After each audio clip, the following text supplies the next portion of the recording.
This is an iHeart podcast. Guaranteed human.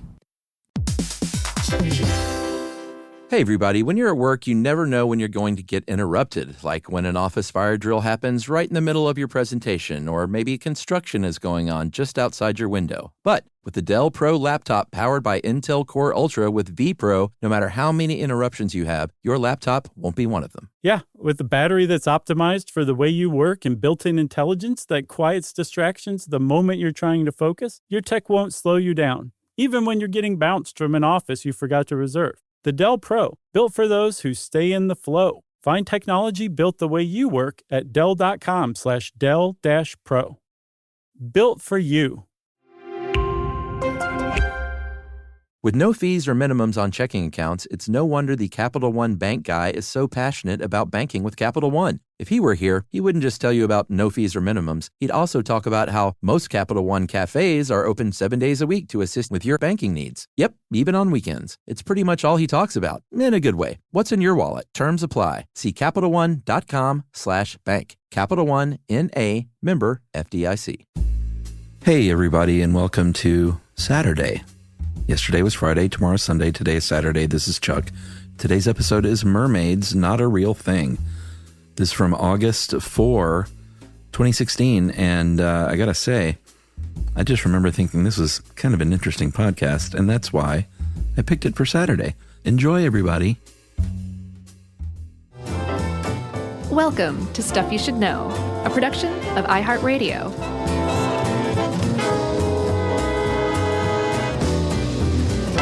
Hey, and welcome to the podcast. I'm Josh Clark. Yeah, that's right. There's Charles W. Chuck Bryant. Jerry's over there in the ether, floating, possibly not existing. Who knows? And this is Stuff You Should Know. That's right. Just a couple of mermen trying to make their way in the world. Yeah. Trying to keep their tails wet. Yeah. You know? Yeah. Because if that thing dries out, you've seen Splash. Yeah, it's Actually, toast. No, she dried out and she was just fine. Oh, you're thinking of E.T. when he turned all white and dried out? No, Desiccated? I was thinking of Splash because I couldn't remember. It was one of my favorite movies as a kid. It was a cute movie. It was one of those early HBO movies, early Tom Hanks, which I'm a big fan of early Tom Hanks. Mm-hmm.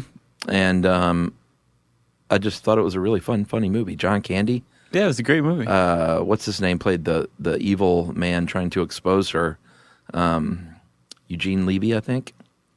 Oh, was he the bad guy? Yeah, he was the one that... You know that's a high-quality movie when Eugene Levy's the bad guy. Yeah, that was the SCTV crew. And he actually tried to spray her and get her wet so she would... Oh, it was and that? in fact Okay. did turn into a mermaid on the sidewalk. So that's what it was. If she got wet, she turned into a mermaid. Right. She got dried, no problem. Yes. And Daryl Hannah, of course, who's Yeah. running around with Neil Young now. Oh, really? Yeah, how about that couple? Sure. Yeah, why not? They're both environmentalists. But there's a lot of turquoise in that bedroom. I wonder if you hook up with Neil Young, or anyone like that, if you're sort of a new relationship and not like the wife they had for 40 years. Mm-hmm. If you're like, you can play a song, why don't you? What? Like, I wonder if you ask them to play music. Oh, like you're actually into him?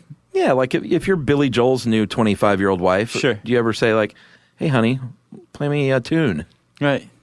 Play that one that you wrote 10 years before I was conceived. I think what I'm saying is I would have a hard time being with Neil Young and not every night after dinner just kind of nudging the guitar toward him. Oh, I gotcha. And saying, I'd love to hear Old Man. Yeah. Please, baby, one for me. And yeah, he says I played that song 45,000 times. Yeah, I would guess that. Well, I can tell you, I would guess that once you reach a certain point in playing a song, you never want to hear that song or even think about it existing again. Yeah. But then you still have to play it. Oh, I try not to think about that when I'm at those shows. Yeah, it makes me feel bad for them. Like they might as well be, in the monkey house or something. Yeah. And you're just throwing bananas at them. And God bless the people who really bring it still. Sure. Where you feel like, man, they're playing that song for me tonight. Adamant? Does he still bring it? He's just who came to mind. Whereas when I saw the Police on their reunion, they were phoning it in. Really? Yeah. Even Stuart Copeland? Well, I mean, they were playing the songs, but it didn't look like they were enjoying themselves at all. It looked like a total money grab. Sure. They entered from 3 separate entrances and exited from 3 separate. Oh, yeah. And I got the feeling they didn't even like speak much. That's like, I was reading an article on the Ramones. The Rolling Stone one recently? Yeah, I guess it was. Yeah, they had a great artitle on them. So yeah, I guess Cover it was article. recent. It was definitely Rolling Stone. So okay, did you read it? Yeah, Then it was awesome. But yeah, they would just like get on the bus and not speak to one another. Yeah, Go to the next town and Yeah. get on stage and play, and then come off stage and not like they would speak on stage because they had to. yeah. That was it. And apparently, well, at least Joey and who was his big foil? Dee Dee. Those ones who really hated each other. Yeah. Supposedly, they didn't speak at all for like 25 years straight. Right, because Joey stole Dee Dee's like love of his life. Right. And then they were in the band together still after that. It was just like TS, man. So weird. So like a lot of songs, especially ones like the KKK Took My Baby Away. Uh-huh. That's about Joey stealing Dee Dee's girlfriend. Wow. This is a great article. Yeah. Good read. Yeah. So back to Splash. Funny movie about a mermaid. And we're going to talk about mermaids here. And mostly what we're going to cover is the lore and history and the mythology of the mermaid. Because here's a little giveaway. There are no mermaids. What? Did you look up like pictures of real mermaid sightings and stuff? Yeah, and it's the same thing as pictures of Bigfoot sightings Yeah. and pictures of UFO sightings. Some and, weird distant blur that like you can't, it could be kelp. Or it's such an obviously doctored photo. Yeah. What would be fun, though, is if we had a time machine, forget killing Hitler, We forget do. like... The Wayback Machine. Oh, yeah, that's right. I can't believe we haven't put this into good use. Yeah. Forget like, saving the world or keeping the dodo from going extinct. I would take some of these doctored photos that are just so easy to make today back to like the 1920s and be like, look at this. And they go, yeah, I know. We still believe in that stuff. With your aim being what? Just to freak them out. Oh, I figured there'd be a money angle. Oh, yeah. Josh's traveling wonder emporium, That's not a bad idea. where in which you just show them photos. But I charge them like 2016 rates, and no one can possibly afford that, so I go out of business like almost immediately. Right. There's like one guy in the town that's like, I'll pay $27.50 to see those. Right. Step right up. Town's only billionaire. That's a great idea. I don't know why no one ever thought of that. It was a terrible idea, like from beginning to end. Forget going back and betting on the stock market or the outcome of the World Series. Yeah, I'm going to go back and set up a business doomed to fail. All right, so let's talk about mermaid lore. Well, we can start here in the more modern age because there are still places that try and take people for money, like we were just talking about even. Yeah, like me. In fact, in Israel, on the coast there, they actually have a town called Kiryat Yam. And Great name. if you go to Kiryat Yam, you could win, how much money? Does he even say? $1 million. $1 American dollars if you... If you provide incontrovertible evidence of the mermaid that is reputed to wander the live shores. there Yeah. and appear at sunset. As of 2009 was the first sighting there. Yeah, and of course what that is a ploy to try and get tourists to come and spend money in the town and look for the mermaid. Sure. Like Come I'm on, sure chumps. the lake- We welcome you to Kiryat Yam. I'm sure Loch Ness has made plenty of tourist money over the years. Apparently, they have a standing offer as well, and that's where the mayor of Kiryat Yam got the idea. Yeah, great idea. Sure. And actually, I saw that photo too. And it's kind of neat. I don't know what it is or who created it or whatever, but there's allegedly a photo taken obviously from like a cliff down onto a beach. And you know, a beach that will have like a big just slab of rock surrounded by sand. Yeah, sand and mermaids. Right. There's a mermaid on that rock just kind of looking out at the sea. Yeah. And of course, it could be anything. It could be totally doctored. Who knows? But it's from a distance, and at least they didn't like go full out like perfect picture of a mermaid or whatever. It's just suggestive enough that people who believe in such things would be like, they're right there. Yeah. There's a picture of a mermaid. You know? Totally. So that was found in 2009, or that surfaced in 2009, and since then the town's Surfaced? right. Since then the town's had that standing offer. Correct. So the interesting thing to me about mermaids is the mythology. Did you take mythology in college at all? Yeah, I did. I always wanted it to interest me more than it did. Me too. It was just, I don't know if it wasn't explained to me quite well enough, or just the ancients' non-bicameral mind wasn't fused together enough to interest people in the modern age. Well, I think so. I think the stories themselves, as far as good storytelling, were just lacking because a lot of them were just versions of one another, and there was usually a very basic premise or moral. Right. And in the case of mermaids, a lot of times a lot of folklore even was rooted in misogyny. About for how, sure. There'll be a woman to come along and screw your life up. Right. Or if you Written by screw a up dude. a woman, she will kill your children or something Right. like that. Like, women were not to be trusted, and they were murderous and duplicitous in a Yeah. lot of mythology. It's true. The old hag. So it was in various, hundreds and hundreds of books and texts, including the Talmud, believe it or not. And we've talked about Pliny the Elder, the beer, and the dude. Yeah. Rome's Pliny the Elder. He, in his natural history, talked about a mermaid-like creature called... The Nereid. Yes. I think I'm pronouncing that correctly. Yeah, Nereid. That EI is a tough transition. It is. Because you want to say, like, Nereid. Yeah. Or Nereid. These were sea nymphs, half human, half fish mermaids. And he also talked about sea men. And we should point out that mermen, we made the joke about us being mermen. Yeah. I believe mermen were even first on the literary scene. Is that correct? Well, first, at least with mythology or theology, I guess, there's a Babylonian god of the sea named Ea. Yeah. EA Sports. Yeah, just EA. And he pops up in Babylonian mythology from, I think, 4,000 years ago. And they think that he's actually the progenitor of, or the predecessor, I should say, of Poseidon, who is the Greek god of the sea, Yeah. and Neptune, who's the Roman god of the sea. Because the Greeks gave us Western culture, but they just walked around to all of the neighboring cultures and picked their favorite parts and put them together. Yeah. And that was definitely one of them. Yeah, for sure. Yeah. Well, we talked in our, I guess it was in the folklore and fairy tale episodes that were twin episodes almost. Yeah. About the original Little Mermaid and how, she was Disneyfied to the fullest. But the original story was far darker. Darker, but also even more touching by far. Yeah. Like, I went back and read the last section of it. Well, give me a summary at the end. So at the end, this is where it dramatically differs from the Disney story. The Little Mermaid is scorned for another woman. The guy she loves chooses someone else and marries her.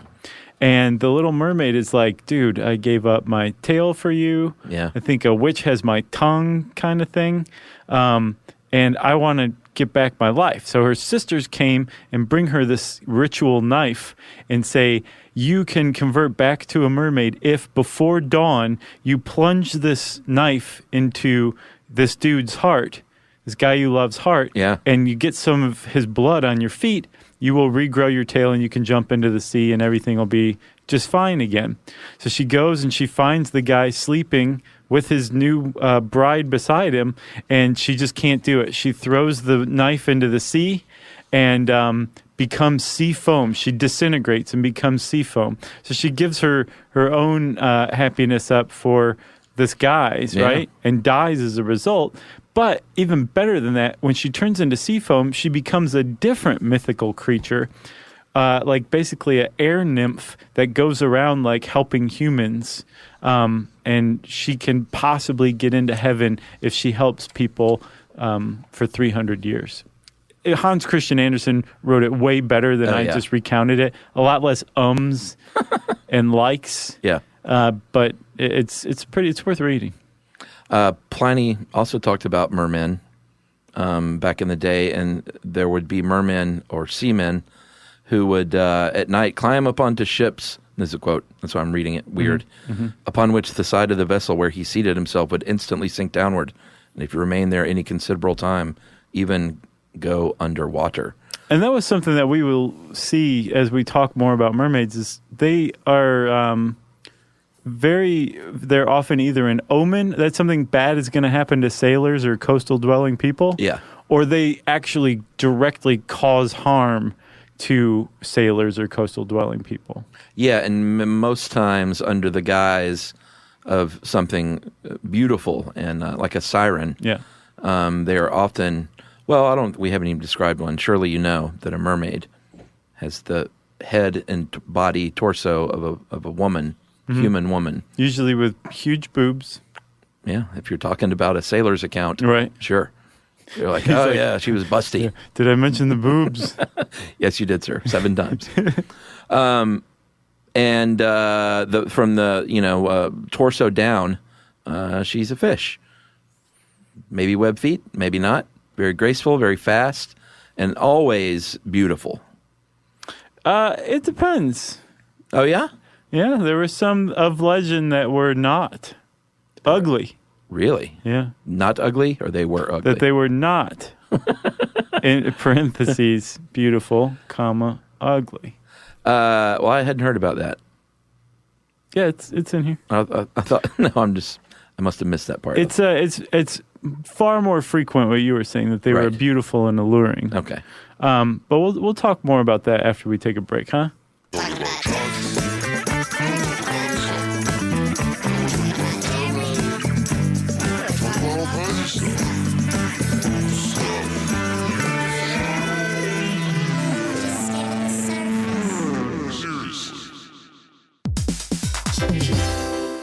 Hey everybody, we're here to talk to you about Wayfair, who believes that spaces should be functional, they should be comfortable, they should be well designed, and they can be well designed by you with their help. Your updated space should feel more comfortable, inviting, and practical for everyday use. And we're talking about outdoor seating. We're talking about grills. We're talking about major appliances. If you need storage solutions, Wayfair can help you out. Patio lighting, rugs, decor. It is your one-stop shop for home. Yeah, I mean, it's getting nice out, so it's time to think about living outdoors for the next few months. And Wayfair knows that outdoor furniture, it's heavy, it's intimidating to assemble. So Wayfair has stepped in and said, we're going to handle the hard part so you don't have to. That's right. You can shop Wayfair Verified, your shortcut to the good stuff. And that means their team of product specialists are going to vet everything by hand using a 10-point inspection, testing things like, quality materials, functionality, and features, and even how long it takes to build that piece of furniture. And the overall experience save time, reduce hassle, and improved convenience. Patio season is here, and these deals won't last. So head to wayfair.com right now to get your outdoor space ready for way less. That's WAYFAIR.com.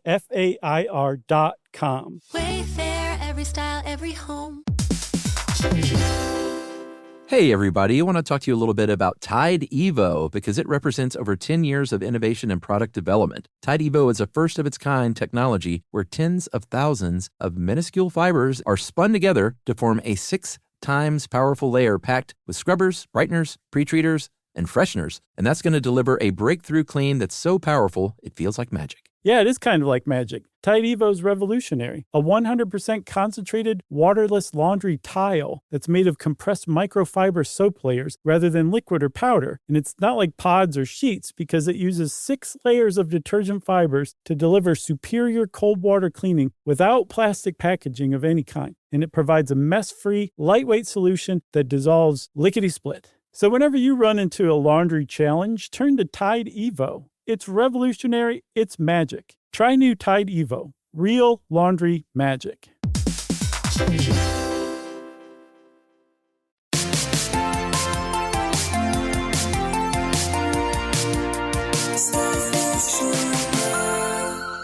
All right, Chuck. We were saying that for the most part, mermaids are beautiful. And one of the reasons why they are supposed to be beautiful is because they are frequently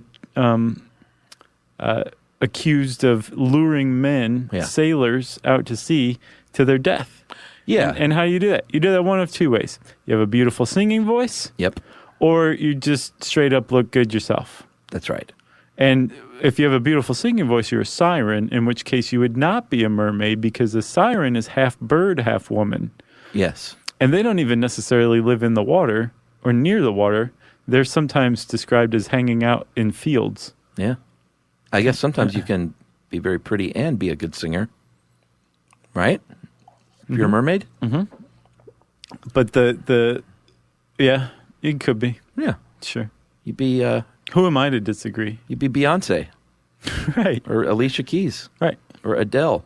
Oh, you know who I like is Rihanna. Oh, yeah. She's great. She's Man, very pretty. that part in, what's it called? This is the End? When she played herself? Yeah. She was pretty great in that. She was pretty funny. Yeah. Michael Cera, spanked her, and she just immediately turned around and smacked the heck out of him. Yeah, I enjoyed parts of that movie, especially Michael Cera Yeah. playing like a coked-out jerk. That was really funny. Yeah. So back to the beautiful mermaids, though. There was one in 1000 BCE in Syria, and her name, how would you pronounce that? Atargatis? Oh, I think you nailed it. Yeah? Yeah. All right, we'll go with that. And you'll see a lot of duality in a lot of these stories, and she was one for sure that was a protector, a goddess. I think she protected the fertility of her people and watched over them, and fell in love with a human man, as you will often see in a lot of these stories. A dude. Yeah, a dude, and it was fine for a little while, like in most stories, and then it goes south. Yeah. And she kills him. She crushed him with her greatness. Oh, I thought like her big tail or something. I don't know. Well, she wasn't a mermaid yet. This is where she becomes a mermaid. Oh, that's true. That's right. I forgot about that. So she accidentally kills him and then is very shamed, throws herself into the lake because she wants to become a fish. And she's so beautiful that it only works half as good. Right. I really can't figure out the math on that. No. But I guess she's just so beautiful that the human beauty part of her is like, no, I won't be a fish. Just the lower half can be a fish. Yeah. Because she had toe fungus, so that was easily overcome. But her face was really nice, so the fish part just couldn't overcome that. That's right. So she ended up a mermaid. What a weird story. Well, but not just weird, yeah. like, oh, it's foreign or anything. I'm not being xenophobic, but it really, says a lot about, humanity and, how we think of things. Like, no, she was so good looking that this magic couldn't even overcome that. Yeah. That's a good point. We place a lot of value on that kind of thing. All right. Should we move on to Germany? Yeah, this one was kind of interesting to me because Germany's landlocked. Oh, I never really thought about that. Yeah, why does Germany have a mermaid mythology? Well, I mean, they have lakes. I guess. But mermaids are 100% ocean dwellers, aren't they? No, there are some river dwellers. Oh, that's right. Although I think the sirens were specifically river. Well, in the German myth, it was a river dweller, correct? Okay, yeah, the Nixes? Yeah, and they lured men into the river. Yeah, it was a river.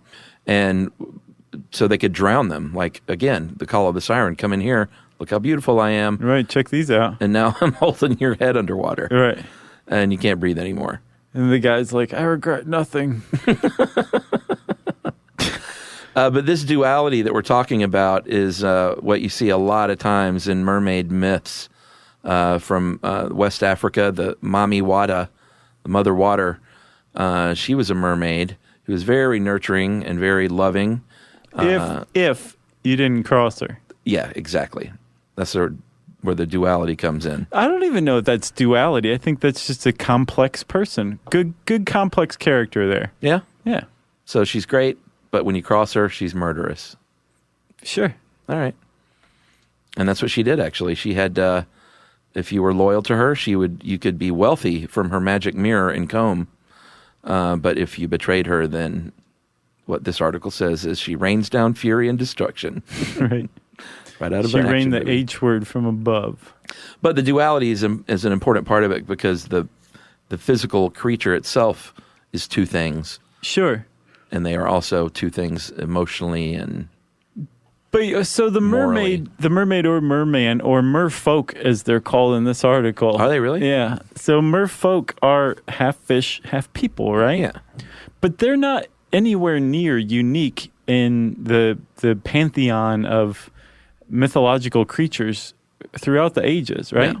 There's sirens, half birds, half women.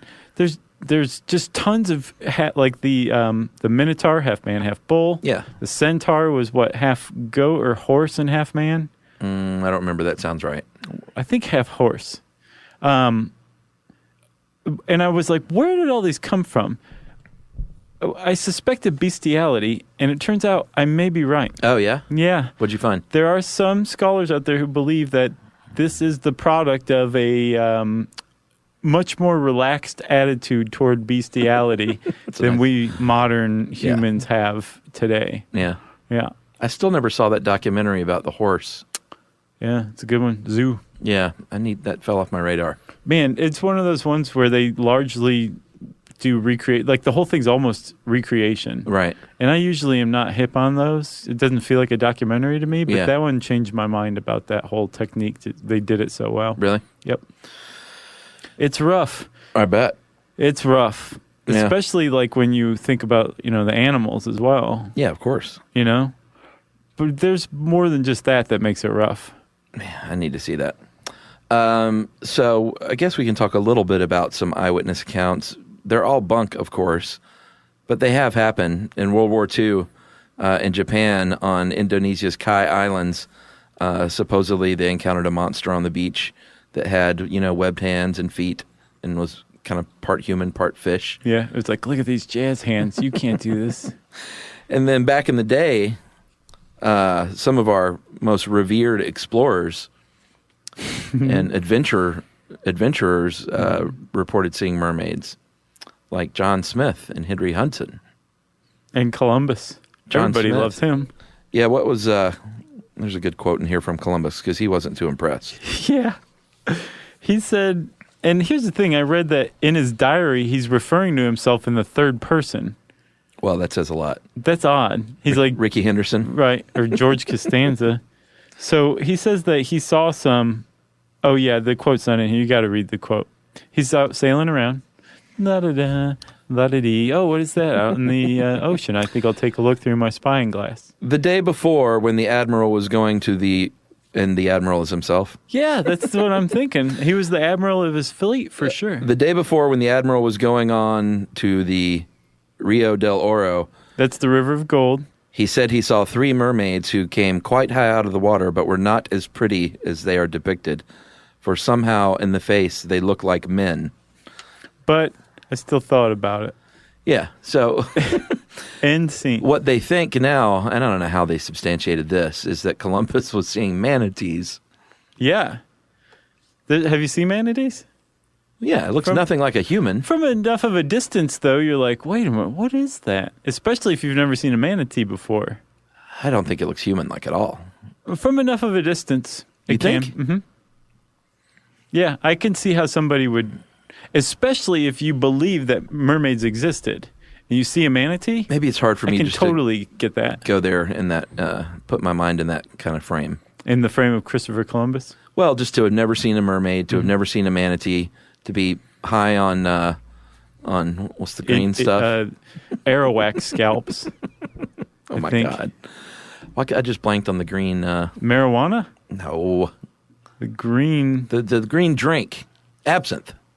I don't think absinthe was around with Columbus. Oh, are you kidding me? No, I'm not. He was shooting that stuff. I can kind of see it. So he maybe saw a manatee and was like, they're not so great looking after all. They're not that great. What's everyone talking about? Yeah, he saw one. This is like Jimmy Carter and the UFOs. Like, you're kind of surprised when you hear this, that somebody cited it. Apparently, Reagan said he saw UFOs as well. John Smith said he saw some. He liked what he saw. He liked the look of the manatees because he said he fell in love with one with long green hair. Yeah, he said it wasn't bad looking or it wasn't unattractive or something like that. Yeah. It was kind of he hedged his bets a little bit. Yeah. I guess he wanted to check the rest of her out. Yeah. And then he saw she had a tail and he was like, oh, can't go there. So what's going on here? Are they hallucinating because they've been on the high seas too long? That's what a lot of people say. Yeah. Other people say that, again, they were predisposed to believing in mermaids because people thought mermaids existed. This was the age of exploration. So it's the beginning of the age of exploration, which means that before then, the oceans were largely unexplored. Yes. And there were tons of beliefs in thousands of year old mythologies about creatures that lived in the sea. So if you thought that those things existed, then something that looked kind of like a mermaid could be a mermaid. So that was probably it. So. They're just cases of mistaken identity. They were highly suggestible. Yeah. We did one on sea monsters, remember? We did. Yeah. Yep. That was a good one. I thought that one was going to be awful, and it turned out pretty great. That episode? Yeah. Like, I remember thinking, like, this is not going to go well. And kind of like this one. Yeah. How do you think this one's going? Pretty great. All right. Well, let's take a break then and give each other a neck rub. Okay. And then we'll come back more comfortable than ever. All right.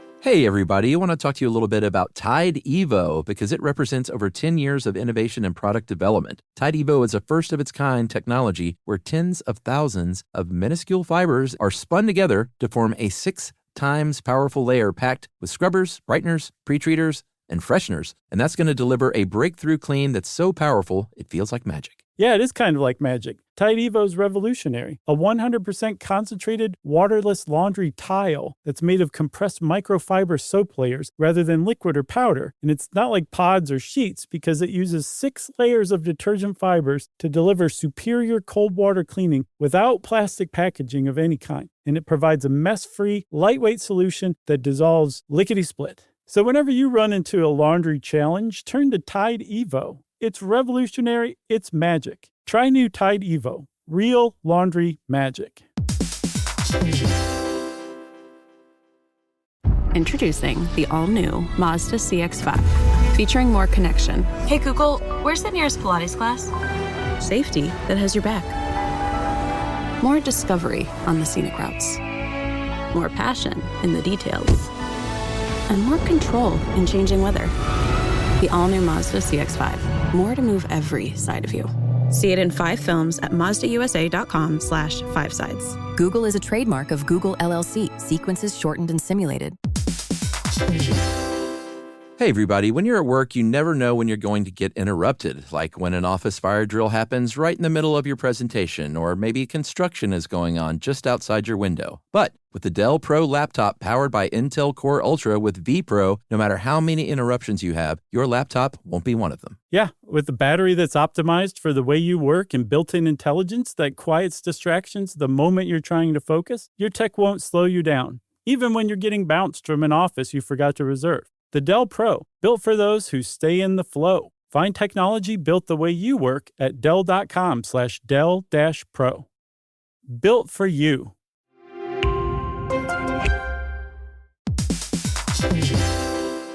We've all had the experience of calling a business and just wanting to talk to a real person. Not an automated voice pretending to be human, an actual person who can listen and understand and offer help. That's exactly what you can do with Ruby. Ruby is the virtual receptionist company that takes care of your callers when you're unavailable in the middle of something or simply don't want to pick up. That's right. They can answer, screen, transfer calls. They can take messages, collect payments, book appointments, and more, all while making the people you serve feel special. And best of all, it can help you be more productive. For example, 9 out of 10 lawyers who use Ruby log more billable hours per day than the national average. And other professionals like plumbers and technicians win more customers while being able to stay focused on the job. But whatever kind of small business you run, Ruby is built to save you time, earn you more customers or clients, and make meaningful connections with the people you serve. It's available 24/7, 365 days a year, and 100% based in the U.S. See why more than 15,000 small businesses use Ruby.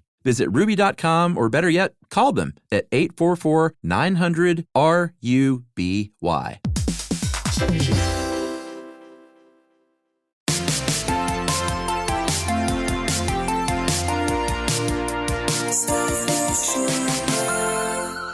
There is a dude, I love this guy. His name is Carl Bantz. And you're not a Carl Bantz fan? Well, I'm not quite sure I understand unless Did you read Go ahead. the article? Well, just to set it up. Okay, so a dude named Carl Bantz back in 1990, he wrote an article in a legitimate journal, the journal Limnology and Oceanography, and they published it, and it is an entirely tongue-in-cheek but totally played straight account of the extinct species mermaid. Yeah, like wherein he surmises on, like for real, where they came from, what their biology was, why they left us. Yep, that they were warm water dwelling, that they ate human flesh, which is why they lured people to their death. He goes so far as to say that they most likely only produced 1 or 2 offspring at a time because the females of the species had 2 breasts and that was it. Okay. You know? Sure. Like this is the thought that this guy put into this article, and the fact that he writes it totally straight. Yeah. And like really gives it its due attention. Like it wasn't that like this is going to be a great idea, and just the idea itself is hilarious, so I don't really have to put any effort into actual execution. He put effort into the execution, and he did pretty good. I'm not knocking him, I guess. I just don't see why this journal would put something like that out there even. I don't know. I mean, I guess they had a good sense of humor, and maybe it was the April Fool's episode. Or, I was wondering if that journal. was the case, too, and I forgot to look if it was the April issue. Perhaps. He did use the words horny skin folds, though. Right. Their skin, he theorized, was not smooth scaled like a regular fish, but it had, quote, horny skin folds. Like an armadillo. Yeah. What's interesting is I saw another account from 1830 in Scotland. There's a town called Benbecula on the Outer Hebrides, right? Which is like the outer islands, the archipelago. It's an archipelago. That's how you say that, right? Sure. Archipelago? Yeah. Either way, there's a town there. String of islands. Coastal, thank you. A coastal town where in 1830, the whole town swore they saw a mermaid and tried to grab the mermaid. And the mermaid swam away. So some kid threw a rock at it and hit it in its back. And 2 days later, they found it dead on shore. And they felt so bad about it that they... Killed the kid? Right. They buried it. They gave it a funeral with like a casket and everything. Wow. And they said that it didn't have scales, that it had like kind of rough skin instead. Horny skin folds. Yeah, they didn't use that term. But this is like a thing in 1830 in Scotland. Yeah, pretty interesting that when you read the account of it years later. That's my new band name, by the way. The Horny Skin Folds? Yeah. Nice. Yeah, that is interesting. Maybe there's something there. Right. How do you keep the folds of the horny skin fold clean, you know? I bet like gunk gets trapped in there. Gross. I don't know. Maybe that's the name of the first single, Cleaning the Folds. The other thing that Bantz did in his article was explain probably why they're extinct now. He came to the conclusion that they're extinct. He said they were warm water, so they would have cohabitated or shared their ecosystem with jellyfish. And as humans started to fish more and more of the sea, we upset the ecological balance. Yeah. Jellyfish populations were allowed to boom, which is the case, and they stung the mermaids to death because the mermaids they lacked the blubber that would protect them not just in cold water, but from jellyfish stings as well. So they died out from jellyfish stings. Yeah, because their upper skin was just regular skin. Right. It wasn't the horny skin folds. Yeah. So it provided no protection. Exactly. Pretty good theory. It's worth reading. Go check it out. It's called Mermaids, their Biology, Culture, and Demise. And you can find like the full PDF online. Well, I think we have to address the Animal Planet snafu. I don't know if they would call it a snafu. I think they would call it a ratings bonanza. Yeah, which, what was the other, when we talked about the Megalodon, when Discovery Channel aired a Megalodon documentary that appeared by all accounts to be true. Right. And was not. Same thing with Mermaids, but they did it twice. They did. They did a sequel because it got, like you said, huge ratings. And this was a documentary, well, not a documentary, it was a mockumentary that looked like, did you watch any clips or anything? Of the second one, yeah. Yeah, I mean, it looked like, a show, like a hunting Bigfoot crew. It's like, we got this mermaid. We know where she is, and we're down here hunting. And they 3,000 feet below the surface. Yeah, and they interviewed a guy that looked like Zach Galifianakis. And if only it would have been Zach Galifianakis, it would have made it much better. But, then it was one of these shows where at the end, in small lettering, it's probably not even small, but at the end of the credits, it's like, this was all made up. These are actors. And but people still buy it. If you go online, people are still like arguing over the legitimacy or credentials of the marine geologist Torsten Schmidt. That's a great name. It is. And people are like, well, if he were a real scientist, he would have been published elsewhere besides this. And he's not published. And it's like, that's because he's not real. He's made up. Yeah, this is like settled. Right. They didn't even pretend that it was real. So I don't know if that's the case or not. Well, they said it wasn't on at the end of the show. Okay. But they didn't come out and say, everybody. Oh, well, I see what you mean. Right. And so actually NOAA, the National Oceanic and Atmospheric Administration, had to release they felt they needed to release a statement after the first one saying like, hey, mermaids don't exist. No evidence has ever been found. We're NOAA. The end.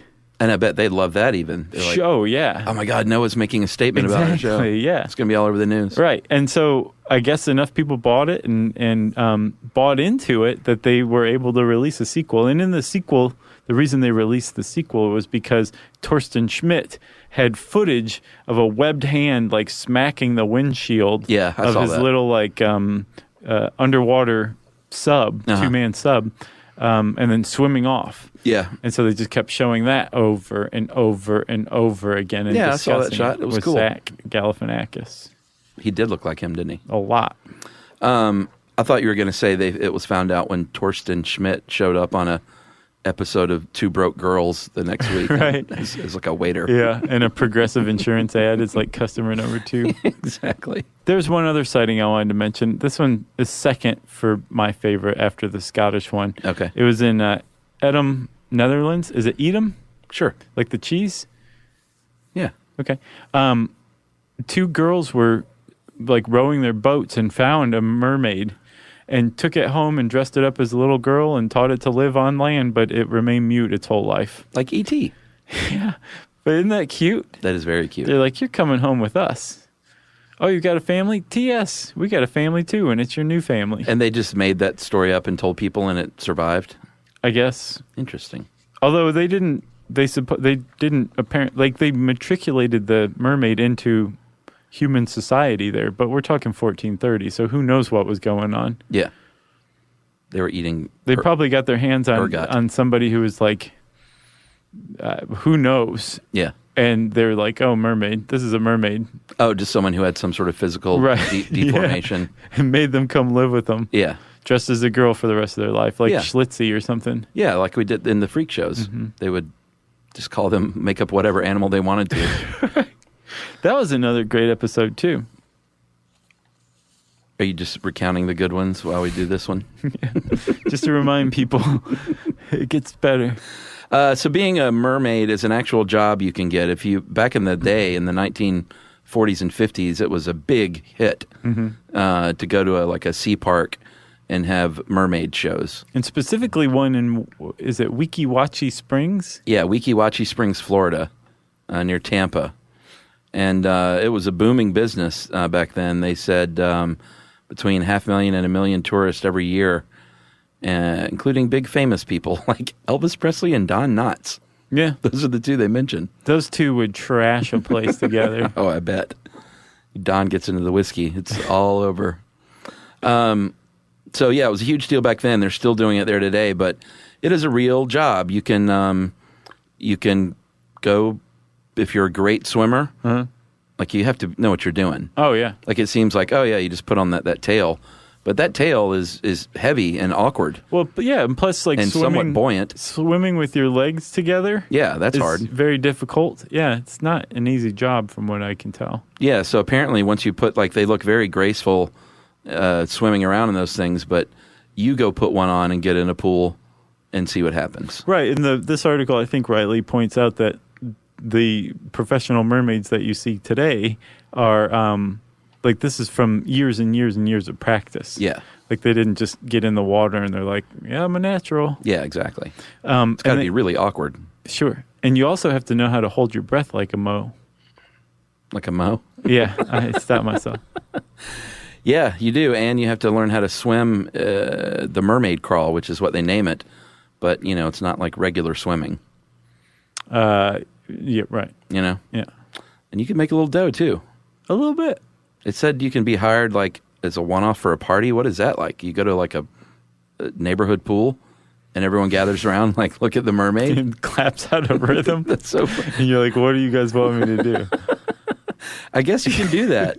But the mostly what I've seen are, like, the shows in some, like, sleepy Florida town. Right. Like Gator Farm and... that was the start. And the Weeki-Watchy Mermaids. Or, like, at resorts or something like that. Yeah. Back when they used to love that kind of thing. And some of these professional mermaids apparently use their status as a soapbox for ecology. Yeah. And efforts to keep the oceans clean. Yeah, that's pretty cool. Yeah. There seems to be a real thread of that running through the professional mermaid culture. You're like an eco-activist. That's a decent band name, too. Professional mermaid culture? Yeah. This one was rich with bands. Band names. Horny Skinfolds. Mm-hmm. Yeah. If you want to know more about mermaids, you can type that word in the search bar at howstuffworks.com. And since I said search bar, it's time for listener mail. Actually, in lieu of listener mail today, we are going to ask you for something because people also often say, like, how can I help the show? Mm-hmm. Spreading the word is awesome. We always appreciate that. But one thing we haven't asked you to do in a long time is to go to iTunes and leave a review. Oh, yeah. Because that makes a big difference if there are reviews, even if they're not favorable. Just be honest. Vote with your conscience. Vote your conscience. And, go to iTunes, leave a review for us, because just having reviews is a good thing. And tell a friend, help spread the word. I feel like years go by before we say things like this. Yeah, well, I think literally that's the case. Yeah, it's been a long time. Mm-hmm. So we really appreciate the way the show was built was on word of mouth largely, and we really count on that. So tell a friend, go to iTunes and leave a recommendation. And the other thing that we also need are more jingles. Oh, yeah. These jingles that you hear, these bumpers, are from fans and listeners, musicians. Very kind ones. Yeah, and they really enjoy doing it, and we love throwing them out there. So send us your jingle, and we can't promise we'll use it, but we probably will. Yeah, because they're pretty great. Yeah, so that's all I got. Well, thanks. If you want to get in touch with us to help us out with any of this stuff, you can tweet to us at SYSK Podcast. You can join us on Facebook.com/StuffYouShouldKnow. You can send us an email to stuffpodcast@howstuffworks.com.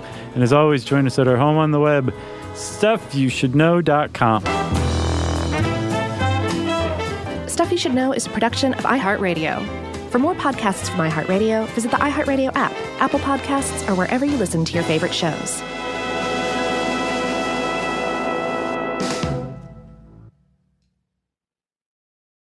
You know, you could be adored by everyone and still completely ignored by your cat. Trust me, I know. But if you feed your cat Sheba, you can go from being ignored to truly adored in 12 days, guaranteed, or your money back. Sheba has a full menu of products, appetizers, entrees, treats, even a kitten's menu. It's so cute. So Sheba has a product for even the pickiest eater. Like Sheba Puree, it's made with bone broth, their chef-inspired flavors. It's got a smooth and creamy texture that cats love and contains no corn, wheat, soy, or artificial flavors. It's food that your cat's gonna love. To learn more, check out Sheba.com. That's SHEBA.com. Stuff at Sea is a 5-night, adults-only sailing trip that brings the Stuff Podcast universe to life on board. This voyage is a culture-soaked escape where pink sand paradise meets curious minds. Sailing round trip from New York City to Bermuda on October 2nd to 7th, 2026, this voyage drops you straight into the iHeart Podcast Stuff universe. On top of the adults-only experience you already love, you'll get live podcast episode recordings, behind-the-scenes sessions, themed activations, and more unmissable onboard moments. Learn more at virginvoyages.com/stuff.